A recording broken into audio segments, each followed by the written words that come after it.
Hello, and welcome back to the channel. Thanks for joining me in another of my little chats. Today, as you can see, I am in a strange place. I'm in the corner of my studio, which I'm slowly going to have to dismantle because I'm no longer doing the interviews that I once did. And this will probably be turned back into a bedroom, for we are going to be dealing with land, as you know, on the channel. And we're in that transition period, which is a very difficult time because I just want to be able to get on the land and explore stuff and take you with us and show you what we're doing. But as we're in that process of selecting the land and then getting the solicitors and then the purchase of the land, it's this sort of no man's land at the moment. That's how it feels. It's a transition from one part of the history of this channel and onto new pastures. And I'm an avid book reader, and I wanted to take you to this particular corner.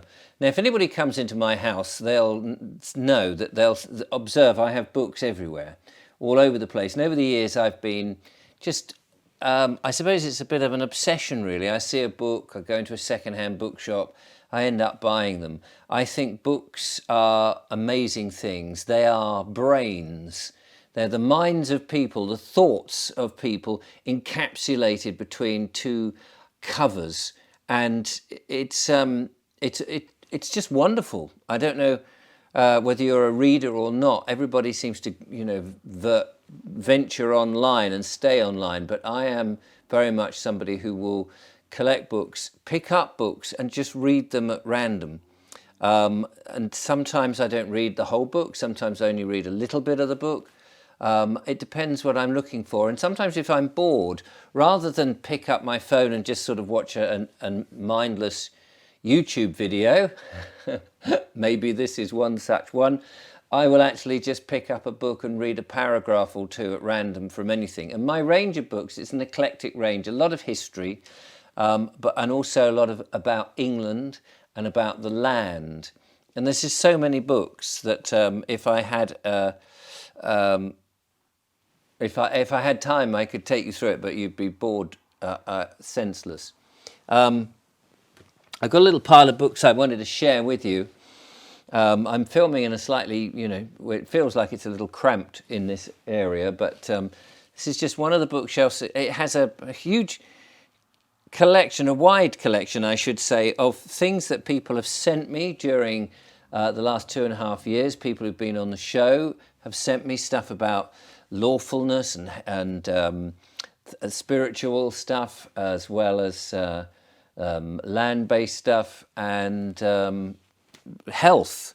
The body code, for example, the body electric is another one, and various things. But then there's books that I've had for many, many years, and books about Sussex, where I am based, farm machinery, a book about old 1940s farm machinery, just stuff that I've been interested for a long time. Lots of farming books, The Changing Village, how villages have changed, architecture. Getting started in pig keeping is, I don't keep them in any specific order. And when we get pigs, if we get pigs, this would be a lovely little book. And so I've just, things that interest me.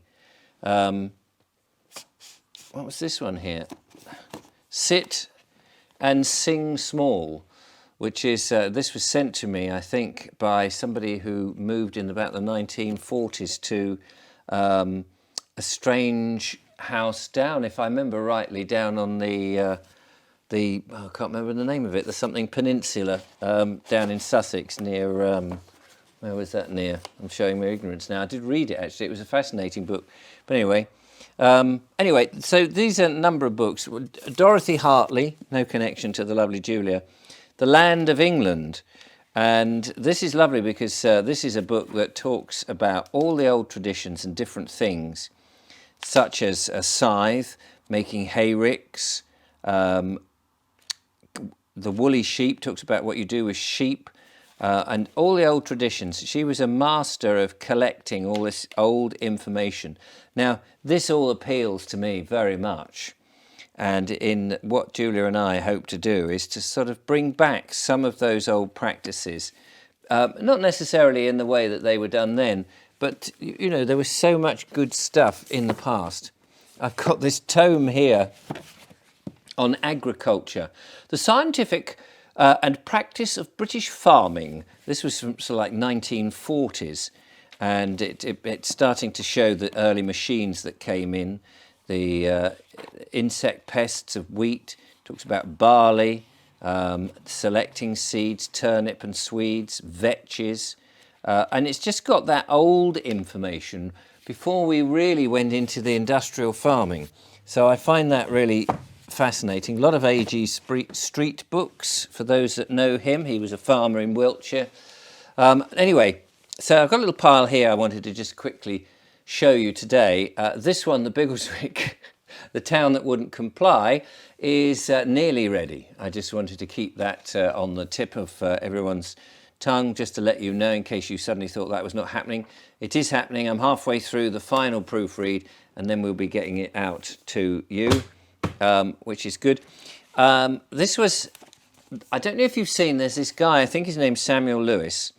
He's on YouTube, and he was interviewed. I watched this video. He's in Normandy, I think. Is it Brittany? He's in Brittany. And he produces these wonderful books. This was sent to me by a very good friend of mine. They're sort of cartoony books. I know you can't really see it from back there, but they're beautiful illustrated books of what he does on his farm. And he uses the most basic of tools. And again, it is like going back in time. It's just been really good. It's called Returning Life to the Land. This was sent to me the other day, and this I think is going to be a godsend for Julia and I.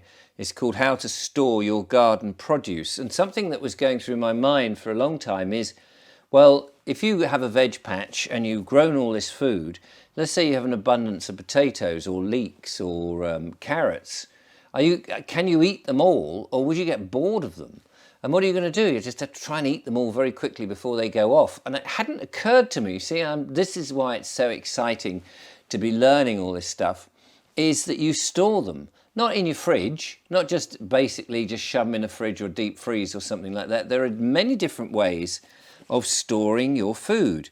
And there's things such as, well, freezing is one of them. There's clamping, if you've ever heard of that, drying, and vacuum packing, salting, bottling, dealing with pickles and chutneys, jams and jellies, relishes and sauces, ketchups and that sort of thing, fruits, butters, cheeses, and then fermenting. And all this we want to explore as we go through into the future of where we get our bit of land and do stuff. Now, whether we're off-grid, technically off-grid, or partially off-grid, who knows? Because I never think you're really off-grid if you're, an out of the system. If you are relying on petrol and diesel and plastics and machinery and all of that, you're never really out, are you? But you might be disconnected from as much of the system as possible and not relying on big supermarkets and fake foods. So that is going to be very interesting. This is fertility farming. A lot of people are talking about no-dig. They mention people like Charles Dowding and other people. Joel Salatin is another name that comes up. But this guy, Norman Turner, I forget what Frank Norman Turner, I think his first name is, F. Norman Turner, Frank Norman Turner, was doing this in the 1940s, early 50s. And this was sort of early no-dig technology, and he was trying to say to farmers, if you're ploughing, you're getting rid of the mycelium, I think it's called, underneath the ground. You're leaving your fields bare, and it's being bleached by the sun after ploughing. You're not getting roots in the ground, which is very important to keep the nutritious nature of it. And I think we've started to learn a bit like that, but people are still ploughing. Fertility Farm, this is just a great book about how he used to do that, all the old techniques. And then he thought, hang on a minute, I want to follow nature. And he follows nature.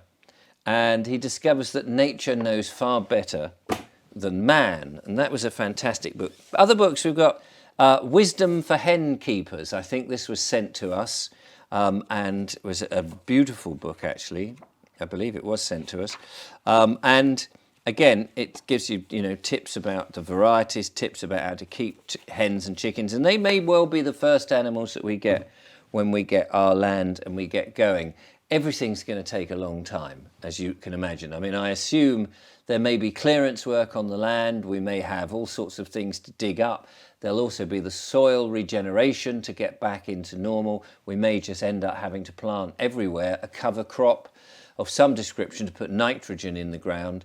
We may then have to, build some form of workshop or working area where we can plant, and put a polytunnel up where we can germinate seeds and all of that and get things going, maybe a greenhouse and what have you. It really depends on the land. This was recommended to me. It's the Amish Survival Bible.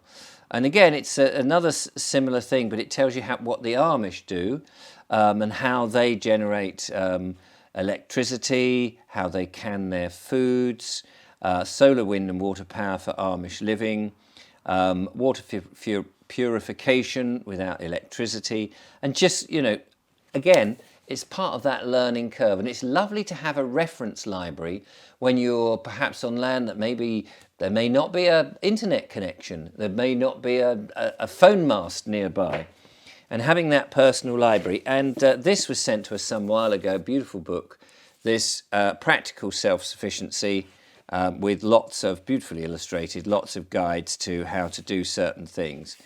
Making a heat sink, pruning, problem solving, setting up well-equipped shed. It's all a guide. An anaerobic digester, but using biofuels, conserving water, harvesting water energy, building a cold frame, spicing, pickling, making pickles, and on all of that. This is the complete guide to sustainable living today.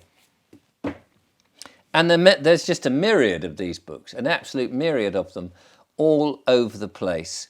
And I just think it's fantastic that we have that knowledge that's all wrapped up within 2 covers and is there. And it's always a guide. You may not, it may not all resonate with you, but some of it is likely to. It's just fantastic. And anybody who enjoys books, hopefully will perhaps have some recommendations of other books. I am a bit of a sucker. I've got to be careful. I don't spend too much money on other books. But there's even a book here that was recommended some time ago. This one is called The Query Book. And I forget when this was. This is just as an end thing on today's video. I think this is around 1920s or 1917 or something like that. I can't remember when this was published. The Home Handyman, Health, Home, Baby, Handicrafts for the Home Lover, The Gardener's Year, Games, Outlook, Indoor, Home Cookery, Pets, Hobbies, Practical Hints. Now this is sort of aimed when people started really to live in a much more residential domestic dwelling, but they were still taking with them some of the old skills that they used to do. So it's like laying concrete, cement, sewing, poultry in the house, doors, axes, arbour, wood, window seat, how to do so many of these old things. Fretwork, French polishing, clock cases, china, gas in the home. This is pre-television, pre the internet, obviously. And it's a guide really for people to do stuff in their own home and be interested in taking back, I'll put it back a bit later, taking back the responsibility for themselves, being self-reliant, learning new skills and crafts, which is something that we, again, want to do. This modern world has taken away all of that because you can go to these large superstores now and buy everything. It's all done, but it's all tat. It's all come from China. It's all there. There's no enjoyment and making in it. You put it up on your shelf or you put it on the wall or you whatever. 10 minutes later, it's broken, or there's no real joy. There's no heart. There's no nothing connected with it. When you've made something yourself or you've bought it from a craftsman who's made it and perhaps it's bespoke for you, it has so much more meaning. And that is very much the ethos of what Julia and I want to do, getting back to the land, having to build what structures we can for ourselves, growing our own food, having friends and family round, and having a fire and enjoying the moment and singing round the, Julia playing on her ukulele, somebody else playing perhaps a musical instrument, and us singing and living joyfully. Now you may think that's not for you. You may be still in this very super fast material world where you're on screen and you want to watch digital technology and all of that. Maybe you do. But there is a huge growing number of people who are beginning to realize that that is the wrong direction, and they want to now get back to something which means something, being on the earth. And for us, I'm hoping it won't be long and we can share that enthusiasm and zest for living in a much more simple and basic way, without having to be surrounded by electricity and all the other bits that go with it. Anyway, thank you for watching. I hope you did. The Biggleswick book will be coming out soon. I do hope you will enjoy it, and it will help support this channel very much. Until next time, take care, enjoy yourself, pick up a book if you've got time and have a little read. Take yourself out of the digital world and revisit the analog world. Till next time, goodbye.